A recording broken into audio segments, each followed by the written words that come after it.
দেশি হাঁস মুরগিকে 12 মাস প্রাকৃতিক ওষুধ দ্বারা কীভাবে সুস্থ রাখবো। আসসালামু আলাইকুম, কেমন আছেন আপনারা সবাই? আশা রাখি খুব ভালো আছেন। আমি আল্লাহর রহমতে মোটামুটি ভালোই আছি। আবারও নতুন এক ভিডিও নিয়ে আপনাদের মাঝে হাজির হলাম। আশা করি ভিডিওটি আপনাদের খুব ভালো লাগবে এবং অনেক উপকারে আসবে। স্কিপ না করে পুরো ভিডিওটি দেখার অনুরোধ রইল। আর কথা না বাড়িয়ে চলে যাচ্ছি আমি মূল ভিডিওতে। আপনারা আমার এই ভিডিও অনুযায়ী ট্রাই করে দেখবেন, আশা করি আপনাদেরও অনেক উপকারী লাগবে। দেশি হাঁস মুরগিকে আমি প্রাকৃতিক ওষুধ দ্বারাই সুস্থ রাখি। এখানে দেখেন স্ক্রিনে আছে কাঁচা হলুদ, আদা, রসুন আর পেঁয়াজ, আর ওটা হচ্ছে নিম পাতা। আর এখানে নিয়েছি কিছু চাল আর কিছু ভাত, আর এখানে একটি সেচনি নিয়েছি।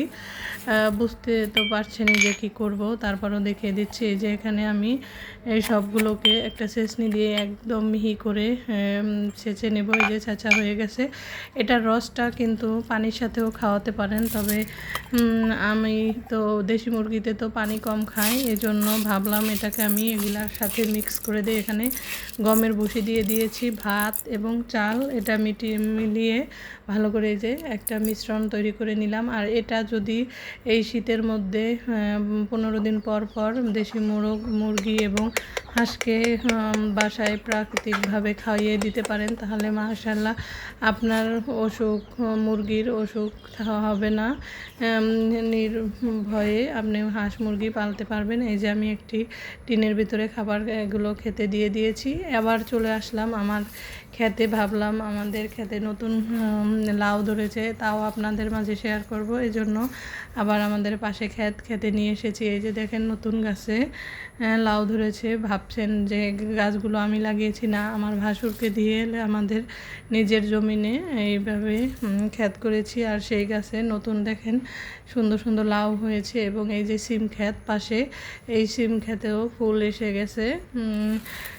এই ক্ষেতে নিচে আবার এই যে মাসকলাই দিয়ে দিয়েছে। দেখেন মাসকলাইগুলো সুন্দরভাবে পেকে যাচ্ছে।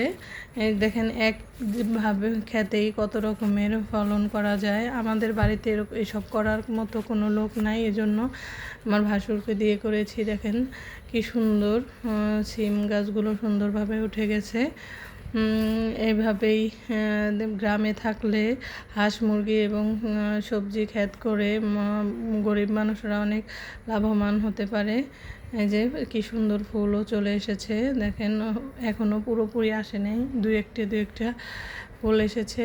আবার দেখেন বাড়িতে আছে বনসিম গাছ, তার সাথে আছে এই যে কদবেল গাছে দেখেন সুন্দর কদবেলও ধরেছে। আর এই কদবেলগুলোও খেতে কিন্তু অসম্ভব মজা। আমার ভিডিও যদি আপনাদের ভালো লাগে, প্লিজ আমার চ্যানেলটা সাবস্ক্রাইব করে পাশে থাকবেন, লাইক কমেন্ট শেয়ার করবেন। আবারও নতুন কোনো ভিডিও নিয়ে আপনাদের মাঝে হাজির হব। ততক্ষণ আপনারা সবাই ভালো থাকবেন, খুব ভালো, আমার জন্য দোয়া করবেন। আল্লাহ হাফেজ।